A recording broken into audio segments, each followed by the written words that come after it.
आज हम लोग ऐसी एक शख्सियत से मिलने वाले हैं जिन्होंने अपने 40 साल के कार्यकाल में उनकी जो जिम्मेदारी थी उससे भी एक स्टेप आगे जाके समाज के अलग अलग वर्गों को साथ लाने की कोशिश की। हेलो फ्रेंड्स, आज हमारे साथ हैं उत्तर प्रदेश की राज्यपाल श्रीमती आनंदीबेन पटेल मैम, जो एक ऐसे इंस्पायरिंग पर्सनालिटी हैं जिनका जीवन ये संदेश देता है कि एक्सीलेंस हासिल करने के लिए भव्यता की नहीं बल्कि सरलता और सादगी की ज़रूरत होती है।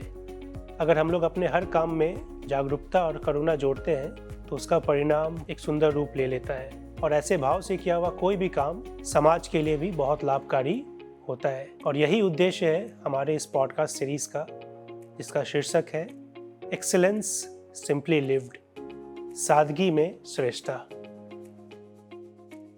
85 वर्षीय राज्यपाल मैम गुजरात के महसाना डिस्ट्रिक्ट के एक छोटे से गांव खरोड़ में पली बड़ी। अपनी पढ़ाई पूरी करने के बाद उन्होंने अहमदाबाद स्थित मोहिनीबा कन्या विद्यालय में बतौर शिक्षक ज्वाइन किया और आगे चल के वहाँ की प्रिंसिपल भी बनी। 2014 में वो गुजरात की पहली और अभी तक की इकलौती महिला चीफ मिनिस्टर बनी। तो चलिए बातचीत करते हैं मैम के साथ। तो जब आप अपने बचपन को याद करती हैं तो कोई ऐसा पल, कोई ऐसी परिस्थिति, कोई ऐसे शिक्षक जिन्होंने आपके जीवन में ये सादगी भरा लाइफस्टाइल फॉलो करने के लिए आपको प्रेरणा दी? कोई एक व्यक्ति से हम सब कुछ नहीं सीख सकते हैं। बिल्कुल।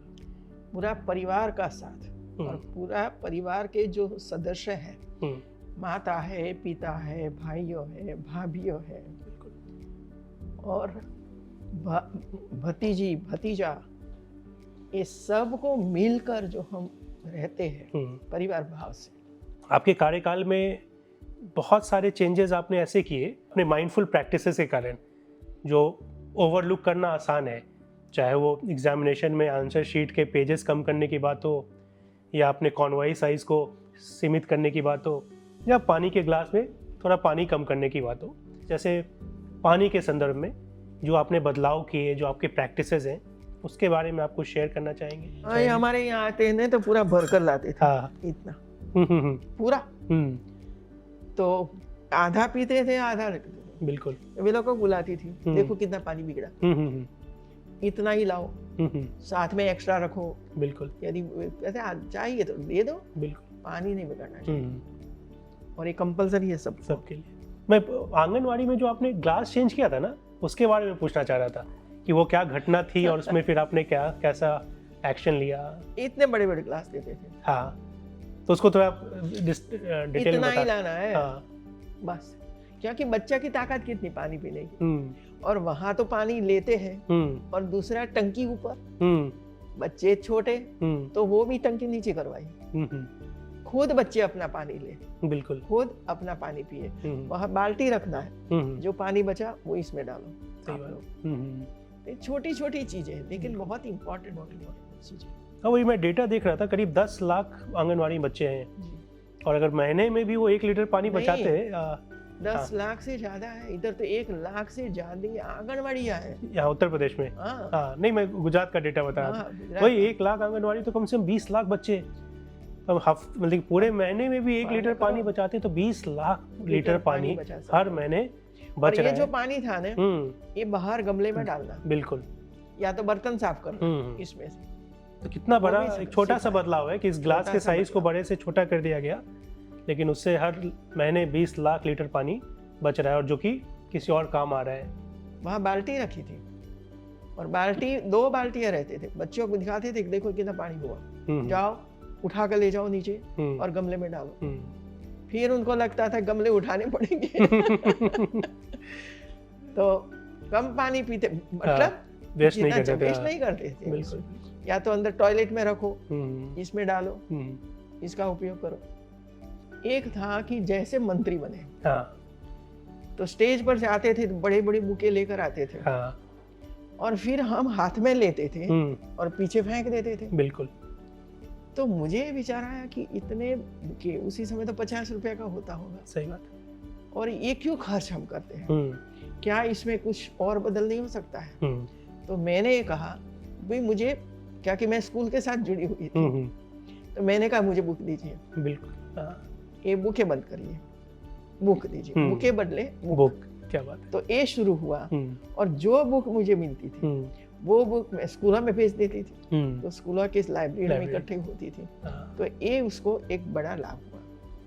कई जगह पर ऐसा था कि बुक मिलता ही नहीं था, पाटन जाओ तो कोई ऐसा तो है ही नहीं, और बुक कहाँ ढूंढने के लिए जाए तो वो परेशानी। तो मैंने ये कहा कि सब किसान हैं, तो मैंने कहा आपके खेत में चने हो, मुट्ठी चना लाओ, इससे सम्मान करो। बिल्कुल। आपने मग, मठ, अरहर जो भी बोया है वो लेकर आओ। वाह। वो लेकर आओ। तो इतना जमा हो जाता था, और छोटे छोटे बक्सों में लेकर आते थे और बड़े प्यार से मुझे देते थे। और मैं आंगनबाड़ी को बुला रखती थी, आंगनबाड़ी को बुलाया था, बिल्कुल, कि उनको बांट देती थी कि आपके पास कुकर है, उबालो और बच्चों को खिलाओ, प्रोटीन मिल जाता है। तो बड़े प्यार से स्कूलों में जाता था। वाह। और आंगनबाड़ी ये सब कुछ काम करती थी। तो एक दूसरों को कैसे जोड़ना, खर्च कैसे कम करना, और यही जो खर्च होता है ना उसका पौष्टिक आहार में किस तरह रूपांतर करना, या तो शिक्षा के लिए, ज्ञान के लिए कैसे रूपांतरित करना, ये शुरू हुआ। संयुक्त राष्ट्र की एक रिपोर्ट है मैम, उसमें बताता है कि भारत में हर साल हर इंसान करीब 50 किलो खाना वेस्ट करता है घरों में, और 20 करोड़ लोग ऐसे हैं जो खाली पेट सोते हैं। तो सोचिए अगर 150 करोड़ लोग वो 50 किलो वेस्ट करना कम कर दें तो कहीं ना कहीं उन 200 करोड़। अभी तो वो हम लोगों ने गुजरात में जो वो होता है ना मैरिज सेरेमनी, इसमें करवा रही है। कई संस्थाएं बनाई है। बिल्कुल। ये भोजन के बाद वहाँ पहुँचती है, और जितना भोजन होता है इसमें दाल चावल सब्जी नहीं लेते हैं, लेकिन मिठाई ये ले जाते हैं, और दूसरे दिन वहाँ झुपड़पट्टी में पहुँचा देते हैं। फूड बचता था। मैं पहली बार सीएम बनी, तो चिंतन शिविर आई। चिंतन शिविर में मुझे देखा था जहाँ जहाँ हम चिंतन शिविर में जाते थे वहाँ कितना फूड बिगाड़ते, हॉस्टल में कितना फूड बिगाड़ते, हमारे घरों में कितना फूड बिगड़ता है। तो मैंने चिंतन शिविर में सब अधिकारी को कहा कि मैं आज भोजन के बाद आप सबकी थाली देखूंगी। हमें कुछ छोड़ना नहीं। 4 बार लो, लेकिन छोड़ना नहीं। और किसी ने नहीं छोड़ा, सब साफ। क्या बात। फिर मैंने बीजेपी के कार्यकर्ता गांधीनगर के पहले से बता दिया था कि आप लंच के समय उपस्थित रहो, भोजन बचेगा, आपको इकट्ठा करके ले जाना है, और जितनी झुपड़पट्टी है ना इसमें जाकर उसको खिला देना है। बिल्कुल। और कितने बच्चों को, कितनी महिलाओं को खिलाया ये मुझे बता देना। बिल्कुल। तो पूरा हो गया। और जितना भोजन वहाँ बचा था, थाली में तो कुछ नहीं था, सही बात। लेकिन वहाँ जो बचा था वो थोड़ा सा उनके लिए छोड़कर बाकी का सब ले गए। कितना बचा? 25% आहार बचा, और वो ले गए और 80 लोगों को वहाँ खिलाया। तो ऐसी कई संस्थाएं हैं जो ये काम कर रही हैं, भोजन खिलाना। फिर तो धीरे धीरे करके बोर्ड लगता है, वो मत छोड़ो, ये मत छोड़ो, तो काफी चीजें बचती हैं, और वे समझते हैं कि नहीं छोड़ना चाहिए। इसी संदर्भ में आपने योगा डे के मेन्यू को भी कुछ चेंज किया था, आपने बताया था, उसके बारे में आप कुछ शेयर करेंगे? ये बड़ा मेन्यू बनाकर आ गया सरकार में से, 8-10 आइटम। इसमें स्वीट 3-4 प्रकार की, नमकीन 3-4 प्रकार का। तो मैंने ये देखा, अरे ये क्या है, हम योगा खाने के लिए थोड़े करते हैं, हमें पौष्टिक आहार देना चाहिए। बिल्कुल। उसी समय तो मैंने सब कुछ मनाही कर दी। इतना नहीं, अधिकारियों ने मुझे ये कहा कि राजभवन को खर्च नहीं करना है, विभाग खर्च करेगा। बिल्कुल बिल्कुल। तो विभाग हो कि राजभवन हो, ये प्रजा का पैसा है। बिल्कुल। मैं ऐसे खर्च नहीं कर दूँ। तो हम लोगों ने 2 केला और चने उबाल के रखो, और उसको छील अंदर रखो, 2 केले, छाछ और नींबू पानी, सबको बांट देते थे, लेकर जाओ, खुशी खुशी खाओ। बिल्कुल। लेकिन वो नहीं लगा। जो एग्जामिनेशन शीट की है ना, उसको थोड़ा डिटेल में बताइए ना, क्योंकि वो भी एक पहल बहुत छोटी सी है, लेकिन उसका रिपल बहुत बड़ा है। देखो, इतने सब्जेक्ट, इतने स्टूडेंट्स, एक यूनिवर्सिटी के पास 5-5 लाख स्टूडेंट, 5 लाख स्टूडेंट। अब आप करो कि एक स्टूडेंट को आप 42 पेजेस देते हो, और ये 20 पेज पर ही लिखता है। तो 22 पेज एक ही बच्चा एक विषय में एक एग्जाम वेस्ट होता है। तो गिनो आप लोग बिल्कुल कितना वेस्ट हो रहा है। जैसा मैम ने बताया, करीब 5 लाख लोग अगर एक यूनिवर्सिटी में है और हर इंसान एक विषय में 22 शीट्स इस्तेमाल कम करता है, तो सोचिए अगर 5 विषय भी हों तो करीब 100 शीट्स कम हो जाएंगे। तो 5 लाख बच्चे, 100 शीट्स हर स्टूडेंट्स का, तो 2.5 करोड़ पेपर हर एग्ज़ाम में सिर्फ इस छोटे से बदलाव से बचाया जा रहा है, सेव किया जा रहा है। तो कितना बड़ा पॉजिटिव रिपल इफ़ेक्ट है इस छोटे से बदलाव का, जो मैम ने अपने विज़िट के दौरान देखा और उसको सही किया। तो हम लोग भी जो काम कर रहे हैं उसमें हम लोग का बहुत ज़्यादा एम्फेसिस है कि जब तक हमारे प्रैक्टिसेस स्ट्रांग नहीं होंगी तब तक केवल पॉलिसी से चीज़ें शायद वर्क ना करें, क्योंकि पॉलिसी भी ऐसी होनी चाहिए बिल्कुल जो लोग समझ सके। जब हम पॉलिसी ऐसी बनाएंगे, और ये पॉलिसी में तो ऐसा तो नहीं होगा ये स्कूल में ये बच्चों को इतना ग्लास देना चाहिए, माध्यमिक में इतना ग्लास देना चाहिए, वो तो नहीं होगा बिल्कुल वहाँ। तो ये है ना, ये हमारा काम है, टीचर का काम है, उनका काम। और एनर्जी सेविंग के लिए हमने सुना था कि हाँ ऑल्टरनेट लाइट्स जलाने का विचार किया, या अपने कॉन्वॉय के साइज को भी इतना ही लाइट क्यों जलती है, तो इसको थोड़ा विस्तार में बताएंगे मैम। इतने 3 प्रकार की लाइट है। सोलर लाइट, दूसरी छोटी लाइट, तीसरी बड़ी लाइट। अब देख लेना सब कुछ बिल्कुल। और सब चले रात को, रोड पर चलने वाला कोई नहीं रात को। सही बात। तो मैंने बंद करवाया सब। और जो बड़ी लाइटें थी वो अल्टरनेट कर दी, आधी चलेगी आधी बंद होगी। और बहुत जो गार्डन है इसमें तो कुछ नहीं चलेगा, 1 आध 2 ही चलेगी, बाकी इधर रोड पर चल के रात को कोई आता है जाता है तो ये बंद करवा दिया। एक तो कॉन्वॉय के साइज को थोड़ा सीमित करने की बात थी, और एक शायद आपकी एक कुर्सी है जो पहले कहीं जाती थी। हाँ, तो उसके बारे में थोड़ा। एक बार ऐसा हुआ, कोई संस्था का कार्यक्रम, तो मैंने कहा कि मैं वहाँ आती हूँ संस्था में, मैं संस्था भी देखूं। बिल्कुल।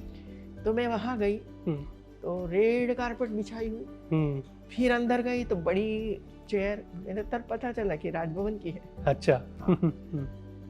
तो बड़ी चेयर लगाई हुई थी। फिर मैं वापस आई और मैंने ऑर्डर किया, कहीं भी रेड कारपेट नहीं होगी। कितना खर्च होता है पता है आप लोगों? वो तो इधर से ले गए, लेकिन जहाँ बिछाते होंगे वहाँ कितना खर्च होता है। सही बात। बंद करो, अभी नहीं बिछते। कहा कभी कभी नया आता है तो गलती कर देता है, लेकिन उनको ही डांट तो पड़ती है, निकालो, मैं ले चलूंगी ऊपर, निकाल कर ले जाऊँ। तो मैंने सोचा सबकी कुर्सी एक समान होना चाहिए स्टेज पर। जितने लोग बैठेंगे एक ही प्रकार की चेयर पर बैठेंगे, मेरी कोई चेयर अलग नहीं हुई, सिवाय कि उसको अलग करने के लिए एक सफेद कपड़ा, बिल्कुल, और कुछ नहीं रखना है। तो वो भी बंद करवा दी। फिर कॉनवे, इधर तो मैंने कहा कि भाई मैंने ऐसा कुछ काम ही नहीं किया कि मुझे पिस्तौल रखनी पड़े, मुझे बंदूक रखनी पड़े। इधर लोग घूमते हैं ना ले लेकर, उसको एक डर है कोई मार देगा, क्योंकि ऐसा गलत काम किया होगा तो डर होगा। मुझे तो कोई डर ही नहीं। मैं तो शॉप में भी जाती हूँ खरीदने लेके, मेरे कपड़े लेने हैं तो मैं शॉप में जाती हूँ अकेली। आगे एक गाड़ी रहती है जो ट्रैफिक के लिए, बाकी कोई नहीं रहता है। ये बदल किया, इसके बाद कॉन्वॉय बदल दिया, कॉन्वॉय, क्योंकि इधर से कॉन्वॉय, फिर जिला बदला तो वहां से कॉन्वॉय, और फिर अधिकारी आते तो 40-50 की लाइन और रोड पर होते रील करते।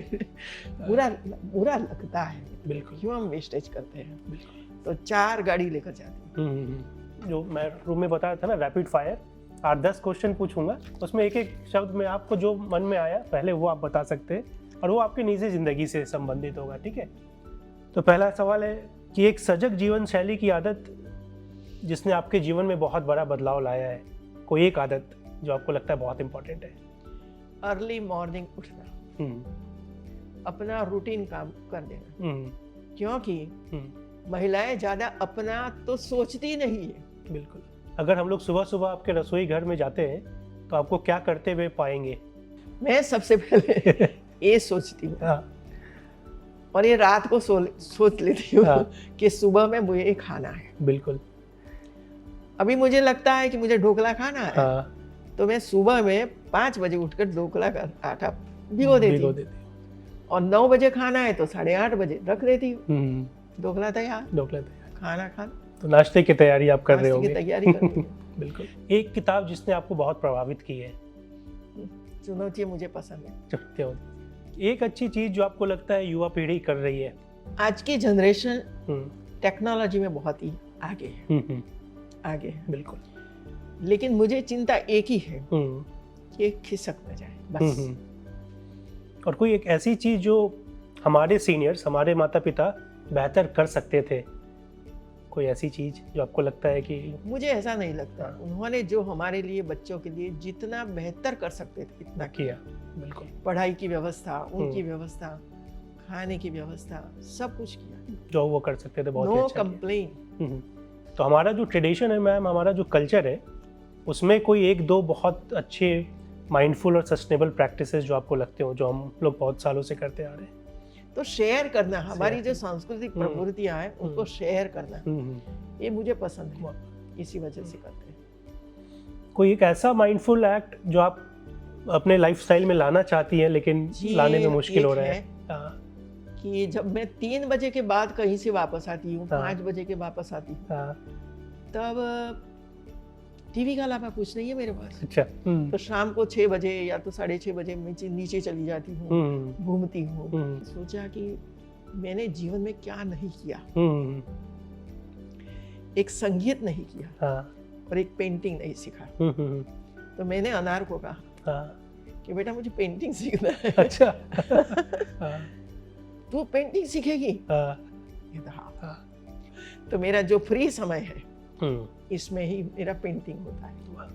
तो अपने लीडरशिप को अगर आप एक शब्द में बताएं कि कैसे उसको आप डिफाइन करेंगे, तो वो शब्द क्या हो सकता है? सब कुछ काम अपने आप को, अपने आप से। एक आपकी छवि बनाओ, बस लोग स्वीकार करेंगे। कोई एक ऐसा माइंडफुल टिप जो आप सबको, युवाओं को शेयर करना चाहें कि ये काम बिल्कुल होना चाहिए, ये प्रैक्टिस बिल्कुल होनी चाहिए? गलत काम कभी मत करो। जो सीखो ध्यान से सीखो। बिल्कुल। दरवाजा आपके लिए खुला है। ईश्वर ने सब कुछ तय करके ही रखा है, इस हिसाब से आगे बढ़ो। आजकल जैसा आप बता रहे थे, टेक्नोलॉजी बहुत आगे बढ़ गई है, तो कोई ऐप या कोई सोशल मीडिया पेज जो आप फॉलो करते हैं?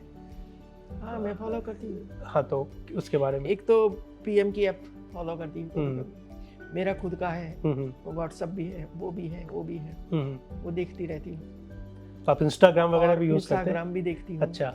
और बहुत अच्छा लगता है कि जो हमारी टीका करते हैं बहुत अच्छा लगता है। वाह वाह, कितना सुंदर वो टाइप किया है वे लोगों ने। ये तो मिमिक्री करते हैं, पीएम की करते हैं, की करते हैं, राहुल गांधी की करते हैं, तो मजा आता है। बिल्कुल बिल्कुल। लेकिन ये सीखना नहीं चाहिए बस।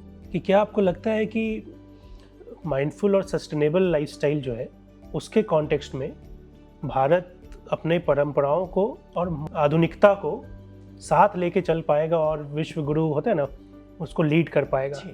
चल पाएगा। अपनी जो जड़ें हैं उसको बनाए रखो, उसको मत छोड़ो। हमारा संस्कार है, बिल्कुल, हमारी आदर भावना है, सेंसिटिविटी है, दूसरों के लिए काम करना, सेवा भाव है, देशभक्ति है, उसको रखो और मजबूत बनाओ। बिल्कुल। और इसके साथ मॉडर्न जोड़ो। अपने कपड़े हैं, मॉडर्न पहनो, बिल्कुल, किसने ना बोला। आपका मोबाइल है, आया नया खरीदो, बिल्कुल, इसका उपयोग करो, नया कुछ सीखो, सिखाओ लोगों को, लेकिन नींव को बनाए रखो। बिल्कुल, नींव मत छोड़ो, नींव को मत छोड़ो। किसी कारणवश इस राजनीतिक जर्नी में नहीं आते तो आज आप क्या कर रहे होते?